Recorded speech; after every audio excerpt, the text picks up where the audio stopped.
ሰላም ጤና ይስጥልን ውድ የቻናላችን ተከታዮች በዛሬው ዝግጅታችን በኢትዮጵያ ንጉሳዊ ታሪክ በጀግንነት ራሱን መስዋዕት ያደረገውን የአጼ ቴዎድሮስ ልጅን ልዑል አለማየሁን እንዘክራለን። በዚህ ዝግጅት የአጼ ቴዎድሮስን የመጨረሻ ኑዛዜን የመቅደላን ውድመት ከእሳት መሃል በእንግሊዞች ተማርኮ በመርከብ ስለተወሰደው ልዑል አለማየሁ እንዲሁም ልዑል አለማየሁን በሞግዚትነት ያሳደጉት የሻለቃ ስፒድንና የባለቤቱን ያልተነገሩ ሴራዎችን የንግስት ቪክቶሪያ አሳዛኝ ደብዳቤዎች የልዑል አለማየሁን የህንድ ስደትንና በእንግሊዝ የገጠመውን የባይተዋር ብቸኝነትን ልዑል አለማየሁ ያጋጠመው ህመምና ተመርዣለሁ ብሎ የተሰቃየበትን የመጨረሻ ሰዓታት ውጣውረዶችን ባጭሩ እናቀርብላችኋለን። በተጨማሪም የእንግሊዝ ነገስታት ልዑል አለማየሁን ወደ እንግሊዝ የወሰዱበትን ሚስጥራዊ ዓላማዎችን እና የልዑል አለማየሁ ህልፈትን እንዲሁም የቀብር ሥርዓትን በመናብ እናስቃኛችኋለን። የአጼ ቴዎድሮስ ልጅ ልዑል አለማየሁ አስገራሚ ታሪኮች፣ ስደትና አሳዛኙ ፍጻሜ። አጼ ቴዎድሮስ ልዑል አለማየሁ የተወለደ ሰሞን እጅግ የተደሰቱበት ጊዜ ነበር። እርሳቸው ደግሞ ደስ ያላቸው ቀን ባለሟሎቻቸውን ሰብሰብ አድርገው መጫወት፣ ማውጋትና መጠየቅ ይወዱ ነበር። ጥያቄው ለምላሽ ሲያስቸግርም እርሳቸው ይወጡታል። ያብራካቸውን ክፋይ ልዑል አለማየሁን ባይናቸው ያዩ ሰሞን ባለሟሎቻቸውን አንድ ጥያቄ ጠየቁ። ለመሆኑ በዓለም ላይ ደስ የሚል ጠረን ያለው ምንድነው? አሉ አጼ ቴዎድሮስ። ባለሟሎቻቸውም ቶሎ መልሱን ለመስጠት ተጣደፉ። አንዱ ከመቀመጫው ተነስቶ እጅ ነሳ። ከዚያም በህይወት ዘመኑ ያያቸውን የጥረኛ አይነቶችንና መዓዛቸውን ተንትኖ እጅ ነስቶ ተቀመጠ። መልሱ ግን አልተገኘም። አንደኛው ባለሟል ደግሞ ተነሳ። የሚያውቃቸውን የዱር አበባዎችንና መልካም ጠረኖችን ዘርዝሮ ተቀመጠ። መልሱ አልተመለሰም። ሌላኛውም የጥንታውያኑ የፋርስና የመካከለኛውን ምስራቅ ሽቶዎችን ጠቀሰ። አሁንም መልሱ የለም። የአጼ ቴዎድሮስን ጥያቄ የሚመልስ ጠፋ። ባለሟሎቹ በጋራ አባታጠቅ በቃ አንተው መልሱን ንገረን አሏቸው። አጼ ቴዎድሮስም በአስደማሚ ፈገግታ ተሞልተው በዓለም ላይ እጅግ ደስ የሚል ጠረን ያለው አራስ ልጅ ነው በማለት መለሱ። አጼ ቴዎድሮስ በአለማየሁ መወለድ የተሰማቸውን ወሰን የሌለው ደስታቸውን ከዚህ በላይ የሚገልጸው ሐሳብ አይኖርም። አጼ ቴዎድሮስ እንዲህ የአራስነት ጠረኑ ከሚያማልላቸው ልጃቸው ጋር መለያየታቸው አለማየሁም እንዲህ በጠረኑ ብቻ ፍቅራቸውን ከሚገልጹለት አባቱ ይለያል ብሎ የሚያስብ በዘመኑ አልነበረም። ቴዎድሮስ ለሀገራቸው ኢትዮጵያና ለራሳቸውም ክብር ብለው ራሳቸውን መስዋዕት ሊያደርጉ በተዘጋጁ ጊዜ ከዚህ ድርጊታቸው እንዲታቀቡ ተለምነው ነበር። እባክዎን በሚወዱት ልዑል አለማየሁ ይሁንቦ በራስዎ ላይ አይጨክኑ እያሉ ተማጸኗቸው። አይበገሬው አጼ ቴዎድሮስ ቆም ብሎ ላፍታ አሰበ። ወዲያውም ለአለማየሁም ምንም የማወርሰው ነገር የለም፣ ሲያድግ ግን አባትህ አንዲት ኢትዮጵያ ባይኑ እየዞረች ሞተ በሉት በማለት ተናገሩ። የመቅደላው ጀግና ራሱን ሰዋ። መቅደላ ማማዋ ተናደ። ኢትዮጵያን ሊያቀና የለፋው ንጉስ በጀግንነት እንዲሁም በክብር ወደቀ። በየቦታው ፍንዳታና እሳት ይጋይ ጀመር። የእንግሊዝ ወታደሮች አጼ ቴዎድሮስ ከተሰዋ በኋላ መቅደላንና ሌሎች ስፍራዎችን አወደሟቸው። መቅደላ ላይ የተሰራው የመሳሪያ ግምጃ ቤትና ማምረቻ በፈንጅ ጋይቷል። የአጼ ቴዎድሮስና የቤተሰቦቻቸው ቤተመንግስት ቤቶችና ታሪካዊው መድኃኔዓለም ቤተክርስቲያንም ከተቃጠሉት ውስጥ ጥቂቶቹ ናቸው። ከ3000 በላይ የመቅደላ ነዋሪ ቤቶች እንዲሁም አያሌ የመቅደላ አስደናቂ ንብረቶች ሰደድ እሳት ተለቆባቸዋል። የመቅደላ ቃጠሎ ጭስ ከብዙ ማይሎች እርቀት ላይ ሁሉ ይታይ እንደነበር በወቅቱ የዓይን እማኝ የነበሩት የኢትዮጵያና የእንግሊዝ የታሪክ ጸሐፊዎች እና ትዝታ ነጋሪዎች ገልጸውታል። ለመሆኑ ከዚህ ሁሉ የመቅደላ ውድመት መሃል ልዑል አለማየሁ ቴዎድሮስ በህይወት የተረፈው እንዴት ነው? መቅደላ ከአጼ ቴዎድሮስ ሞት በኋላ የሲኦል ምሳሌ ትመስል ነበር ይላሉ የታሪክ ጸሐፍት። ልዑል አለማየሁ እናቱ እቴጌ ጥሩ ወርቅም ይህንን መቅሰፍት ለማምለጥ ተሸሽገው ነበር። ግን አንድ የእንግሊዝ ወታደር አይቷቸው ኑሮ ለጦሩ መሪ ለጀነራል ናፒር ነገረው። ወታደሩ የአጼ ቴዎድሮስ ሚስትና ልጅ እነዚህ ናቸው ብሎ በማጋለጡ ጄኔራል ናፒር ሌላ አደጋ እንዳይደርስባቸው ተገቢው ከለላ እንዲደረግላቸው አዘዘ። ከዚያም የ6 ዓመቱ ልዑል አለማየሁና እናቱ እቴጌ ጥሩ ወርቅ ምርኮኛ ሆኑ። ከነርሱ ጋርም አንድ የ3 ዓመት ሕፃንም ምርኮኛ ሆኖ መጥቶ ተቀላቀላቸው። እንግሊዞች ለልዑል አለማየሁ ቴዎድሮስ ሻለቃ ስፒድንና ኢትዮጵያዊውን ደብተራ ዘነበንም ሞግዚት አደረጉ። መቅደላ አምባ በቃጠሎ ከጋየሽ በኋላ በውስጧ የነበሩት አንጡር ሀብቶች በሙሉ ተዘርፈው በበርካታ ዝሆኖችና በቅሎዎች ተጭነው ከነ ልዑል አለማየሁ ጋር ወደ ብሪታንያ ሊወሰዱ ተዘጋጁ። በጉዞ መሃል አርማጭሆ በረሃ ሲደርሱ እቴጌ ጥሩ ወርቅ በጠና ታመሙ። በቅጡ መጓዝም ተሳናቸው። የባለቤታቸውና የወንድሞቻቸው ሞት፣ የጦርነቱ መከራ፣ ምርኮኝነቱ፣ ከትልቅ ህይወት ወደ ትንሽ መውረዱ ሁሉ ክፉኛ የከበዳቸው እቴጌ ጥሩ ወርቅ ከሀገራቸው ሳይወጡ ግንቦት 15 ቀን 1860 ዓ.ም ህይወታቸው አለፈች።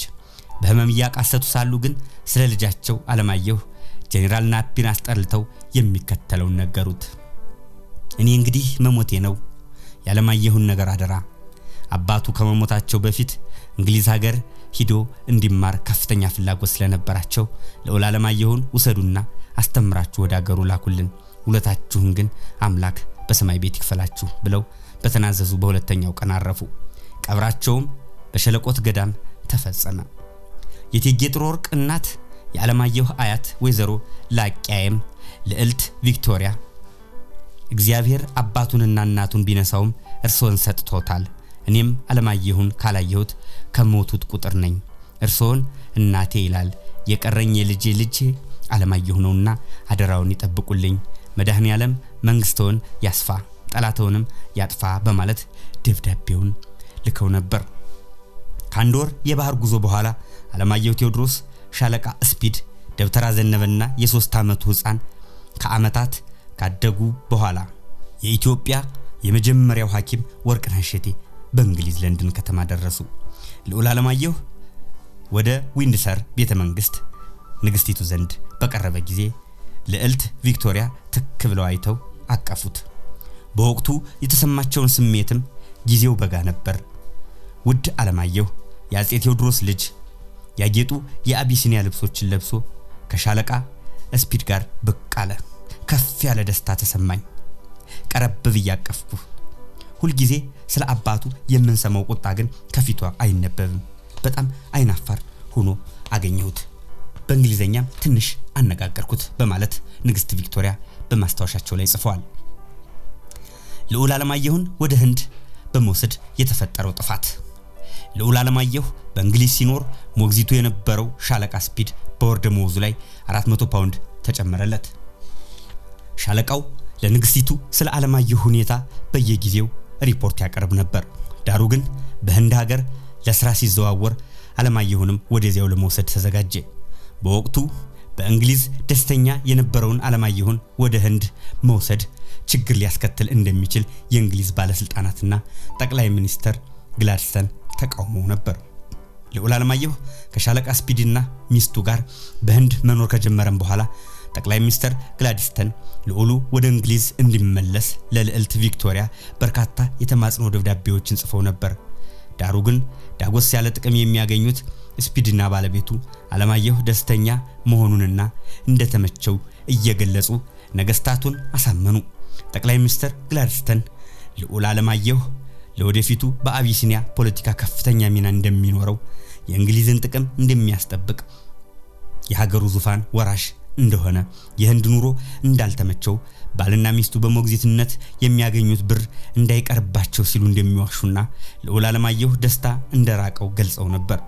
የልዑል አለማየሁ ጉዳይና መጻኢ እጣ ፈንታ በልዕልት ቪክቶሪያና ሹማምንቱ በሻለቃ ስፒድ በቻንስለሩ ሮፐርትና በጠቅላይ ሚኒስትር ግላድስተን መካከል ከፍተኛ ጭቅጭቅን ፈጠረ።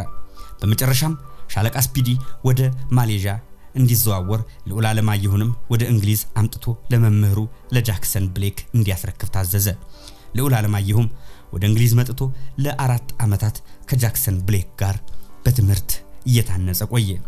ልዑሉ በተማሪዎች በመምህራንና በባለስልጣናት ዘንድ እጅግ ተወዳጅ ነበር። ልዑል አለማየሁ የጦር አካዳሚ ትምህርቱንም በሚገባ እየተከታተለ ሲሆን ፈረንሳይንና ሌሎች ሀገራትን ከጎበኘ በኋላ መታመሙ ተሰማ። ልዕልት ቪክቶሪያ ይህንን እንደሰሙ ደንግጠው ወዲያው ከሚማርበት ከሳንድረስት ጦር አካዳሚ ወጥቶ በልዩ ጸሐፊዎቻቸው ቤት ሆኖ ሕክምናውን እንዲከታተል አስደረጉ። ልዑሉ ህመሙ እየጠናበት ሄደ። ልዕልት ቪክቶሪያ የልዑል አለማየሁን መታመም አስመልክተው ውድ አለማየሁ በጣም ታሟል፣ ህይወቱ አደጋ ላይ ነች፣ በሳምባ በሽታ በጣም ይሰቃያል። አለማየሁ መርዝ አቅምሰውኛል ብሎ ስለሚጠራጠር ምግብና መድኃኒት የመውሰድ ፍላጎቱ ቀንሷል። በዚህ ሳቢያ ሰውነቱ በየዕለቱ እየደከመ በመሄድ ላይ ነው። ከቅርብ ቀናት ጀምሮ ግን ዶክተሩ ያዘዘለትን መድኃኒት መውሰድ ጀምሯል። መርዝ አብልተውኛል የሚለውን ሐሳቡንም ትቷል። በተረፈ ግን ለልጅ አለማየሁ እንጸልይለት ብለው የጻፉት ማስታወሻ በእንግሊዝ ቤተ መንግስት ተሰንዶ ይገኛል። የአለማየሁ ዶክተር የልዕልቲቱን የግል ሐኪምና ሌሎች ታዋቂ የሕክምና ባለሙያዎችን አነጋገረ። ለንግስት ቪክቶሪያ የልዑል አለማየሁን ህይወት ማዳን የማይቻል መሆኑን ህዳር 11 ቀን 1879 ዓ.ም ነገራቸው። ቪክቶሪያ በጣም በማዘን አንድ የመጨረሻ ደብዳቤ ጻፉለት። ልዑል አለማየሁ አልጋ ላይ ተኝቶ እያቃሰተ የንግስት ቪክቶሪያን ደብዳቤ ለማንበብ ጥረት አደረገ። ይህንን ሁኔታም የንግስቲቱ ጸሐፊ ስትገልጸው ልዑል አለማየሁ ደብዳቤው ከማን እንደተጻፈ ለማወቅ የደብዳቤውን አድራሻ መፈለግ ጀመረ። የንግስት ቪክቶሪያን ስም እንዳየ ፈገግ አለ። ፖስታውን ቀደደና ወረቀቱን ወጣ አድርጎ ትንሽ መስመሮችን እንዳነበበ በጣም ስለደከመው ደብዳቤውን ሊያነብ በሚችልበት ቦታ ላይ እንዳስቀምጥለት ጠየቀኝ። አንገቱን ወረቀቱ ወደ ተቀመጠበት ዘወር አድርጎ የጀመረውን ለመጨረስ ታገለ፣ ግን አልቻለም። በመጨረሻ እጄን ይዞ ማቃሰት ጀመረ ብላ ነበር። በመጨረሻም ልዑል አለማየሁ የሻለቃ ስፒድንና የጃክሰን ብሌክን ሚስት እጃቸውን እንደያዘ በ19 ዓመቱ ህዳር 14 ቀን 1879 ዓመተ ምህረት ከጠዋቱ 3 ሰዓት ላይ አረፈ። በልዕልት ቪክቶሪያ ትዕዛዝ መሰረት ልዑል አለማየሁ ዊንዶሰር በሚገኘው የጊዮርጊስ ቤተክርስቲያን እንዲቀበር ተደረገ። በሞተ በ3ኛው ቀንም የእንግሊዝ ንጉሳዊ ቤተሰቦችና ከፍተኛ የመንግስት ባለስልጣናት በተገኙበት የቀብር ስነ ስርዓቱ ተፈጸመ። የታላቁ ንጉስ የአጼ ቴዎድሮስ ልጅ ልዑል አለማየሁ ይህችን ዓለም በሞት ሲለይም ጥልቅ ሐዘን ውስጥ የገቡት ልዕልት ኤልሳቤት በማስታወሻቸው ላይ እንዲህ አሉ። የአለማየሁን መሞት ዛሬ ሰማሁ። ጥልቅ ሐዘን ተሰማኝ። ባይተዋር እንደነበር ባይተዋር ሆኖ ሞተ። ከመጀመሪያው ቀን ጀምሮ ደስተኛ አልነበረም። ካሳደጉት ቤተሰቦቹና ወገኖቹ ርቆ መኖር ለወጣቱ አለማየሁ ከባድ ፈተና ነበር። ጥቁርና አፍሪካዊ ሆኖ መኖር በእኛ ማህበረሰብ አስቸጋሪ መሆኑንም ተረድቶታል። አንድ ቀን ሊያየኝ የመጣ ዕለት ለምን አንዳንድ ሰዎች ትኩር ብለው ያዩኛል ብሎ የጠየቀኝ ትዝ ይለኛል። መልስ አልነበረኝም። ወጣቱ አለማየሁ ቆንጅዬና ተናፋቂ ወጣትም እንደነበር ቆንጅዬና ተናፋቂ ወጣት ሆኖ ሞተ በማለት እጅግ ሐዘን የጣለበትን ጽሑፍ አስፍረው ነበር። ከአጼ ቴዎድሮስ የጦር ሜዳ የጀግና መስዋዕትነት በኋላ በእንግሊዞች ተማርኮ ከኢትዮጵያ ሱዳን አቆራርጦ 1 ወር በፈጀ የባህር ጉዞ እንግሊዝ ደርሶ ከዚያም ከሻለቃ ስፒዲ ጋር በህንድ ተንከራቶ በድጋሚ እንግሊዝ የተመለሰው ባይተዋሩ ልዑል አለማየሁ ወገኖቹን እንደናፈቀ በአባቱና በእናቱ ተከታትሎ ሞት በሐዘን ልቡ እንደተሰበረ በባዕድ ሀገር በብቸኝነት ጽልመት ውስጥ ቆይቶ ህይወቱ አለፈ። ግን እንዲያው የእንግሊዝ ጦር መሪዎችና የነገስታቱ ቤተሰቦች ልዑል አለማየሁን በግዞት ወደ እንግሊዝ የወሰዱበት ዓላማ ምን ነበር? ልዑሉ በስደት ህይወት ውስጥ ሆኖ በሐዘን ድባብ ሲዋጥ መፍትሄ መስጠት ያልፈለጉትስ ለምን ነበር? የልዑል አለማየሁ አጽም ወደ ሀገሩ ተመልሶ በክብር የማያርፈው ለምንድን ነው? ዛሬም እነዚህ ጥያቄዎች በሀገር ወዳድ ህዝቦች አንደበት ላይ ሲስተዋሉ ይታያሉ። የዛሬውን በዚሁ አበቃን።